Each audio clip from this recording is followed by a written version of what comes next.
do love me a good coot. Well, skuktash, everybody.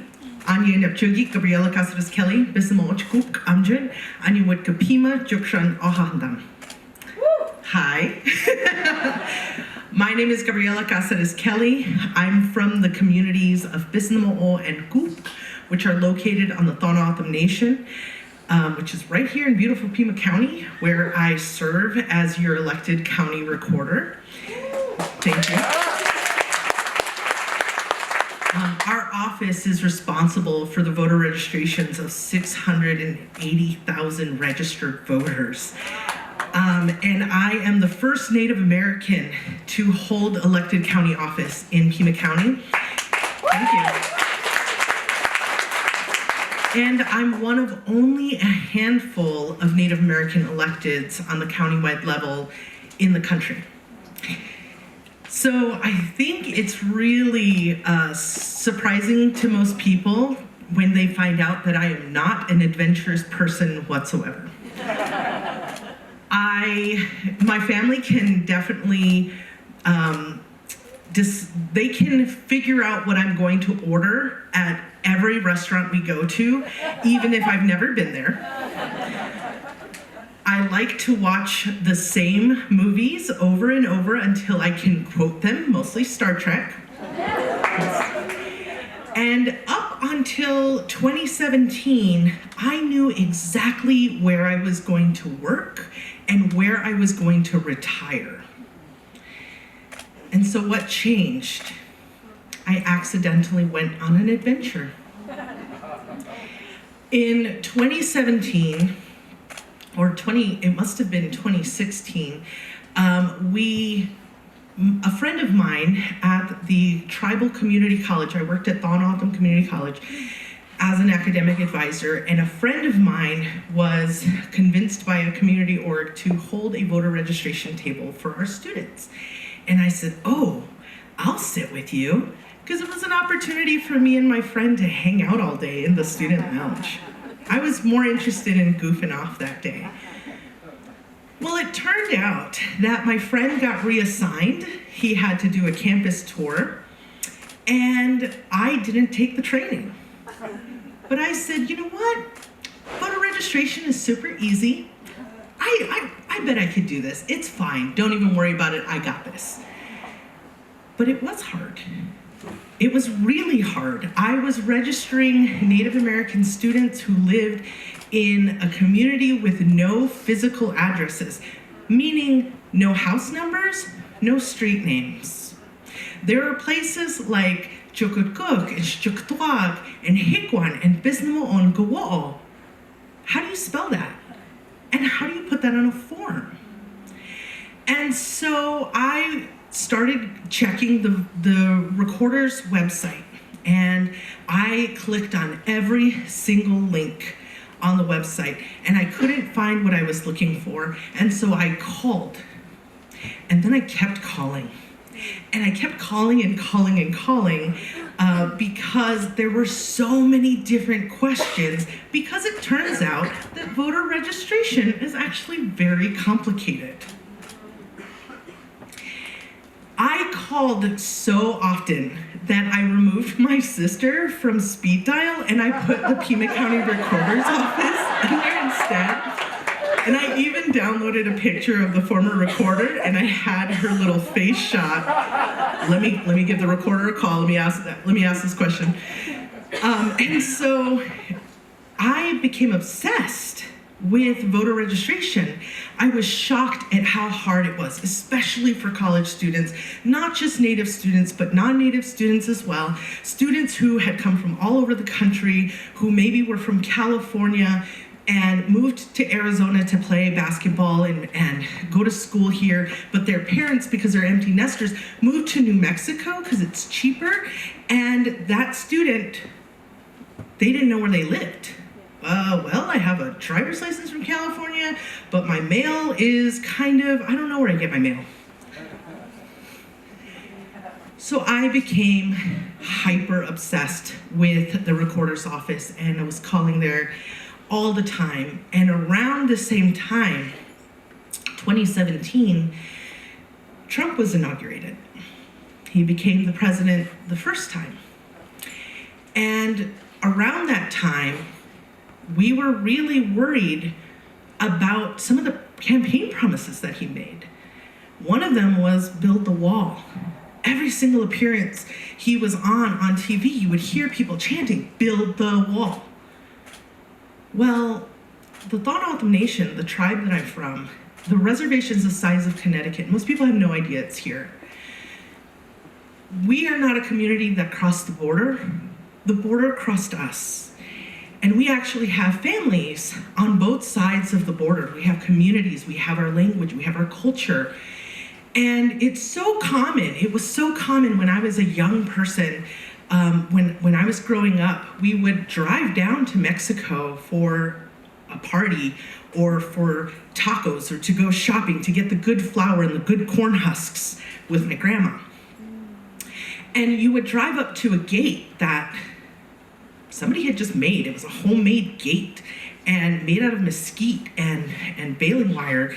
And you would drive your truck up, and the youngest kid, which was usually me, would have to jump out of the truck, go and open the border.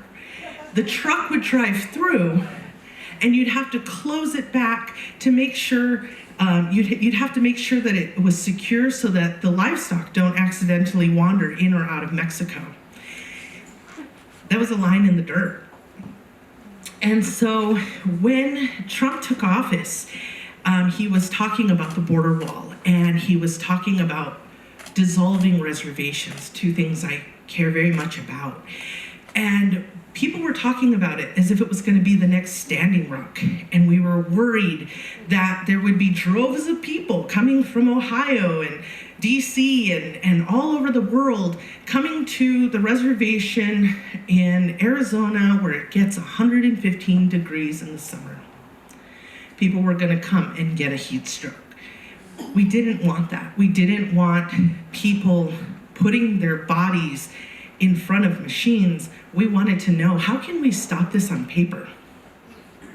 And so a couple of friends of mine and I, we held a community forum, an educational forum about this, and we invited our elected tribal leaders and experts to help us better understand what was actually possible that he was saying or not. And how could we settle the minds and the hearts of our people? Well, obviously the border wall was built. Not really. Mexico, I think, is still gonna pay for it. I'm not sure. But we had the forum, and it was standing room only. We ran out of food, which is a big deal in the O'odham community. And we, from that, formed a group called Indivisible Tohono. Indivisible meaning undivided, and Tohono meaning desert, undivided desert. And we started engaging with our local, state, federal, and tribal electeds. And we started advocating and lobbying. And I remember the very first time I met an elected official, I was like, whoa, this is fancy. There's an elected official here. I'm so intimidated. But then I talked to them. And I remember thinking, like, this person has absolutely no idea about the community that I'm from, the community that I love and that I'm a part of. And not only that, he doesn't know anything about Native Americans in general. I could do this guy's job. Like, what? What is this? What is this? And that kept happening over and over and over and over. And the more that Indivisible Tohono was out in community spaces, the more we were having these interactions. One time we went up to Washington, D.C., and Indivisible Tohono, there's 10 natives together, and we're traveling in a group. And so when we got to the airport, people were just like, what are all these Indians doing here? What is happening? I didn't know they left the res. And so people were staring at us. We stick out wherever we go. And so to lighten the mood, I just started pretending to be our security detail. And so I would be like, excuse me, no photographs, please. I've got natives here. Excuse me, we own this land. Very big VIPs here. Excuse me, we're coming through. And my friends thought it was hilarious, and that we would do that on the sidewalk, and we would do it at the metro. We were doing it in the hotel lobby. Anytime people were staring at our group, I went into the security mode, and I just, excuse me, we're VIPs. Like, no paparazzi, no paparazzi. Well, one of the days, we dressed up in our traditional clothes. And again, because I'm not an adventurous person, a friend of mine convinced me to ride a scooter. We were gonna make a music video. I didn't want to get on. I'm like, I don't know about this. I don't know the regulations. I don't know if I have a helmet. Are we allowed to be on this sidewalk? I had a lot of questions because I am not an adventurous person. I like the known and the comfortable. After a lot of positive peer pressure, my friends got me on this electric scooter. And I said, I don't want anybody filming me, okay? But I drove down the sidewalk, I turned around, and I came back. And this is the only time that I had ever been on the scooter. And then I see the sidewalk, there's people coming on the sidewalk. And I'm thinking to myself, like, oh my gosh, I don't know how to stop this thing. I've ridden on it for 30 seconds. I don't know what's happening. So in my panic, I just said, excuse me, clear the way, Indigenous woman coming through. And they did, they got off the sidewalk.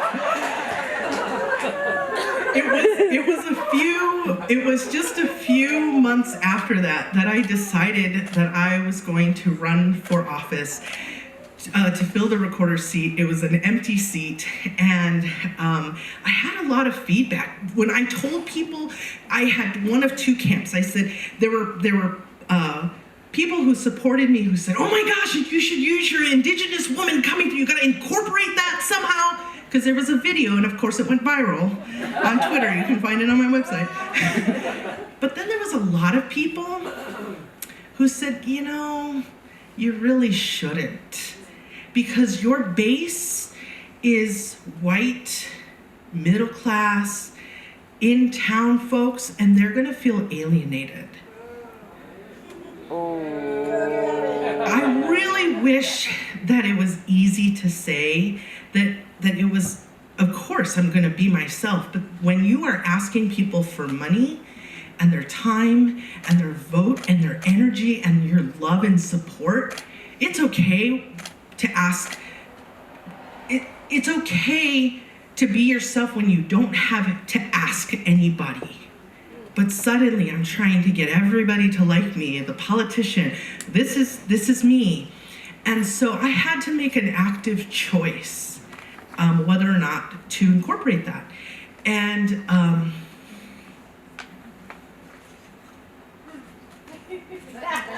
I did.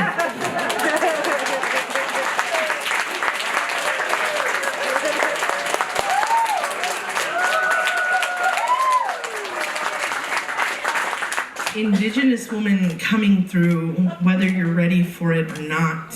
Yes. Indigenous woman coming through on whatever this adventure is. Indigenous woman still coming through. Yes.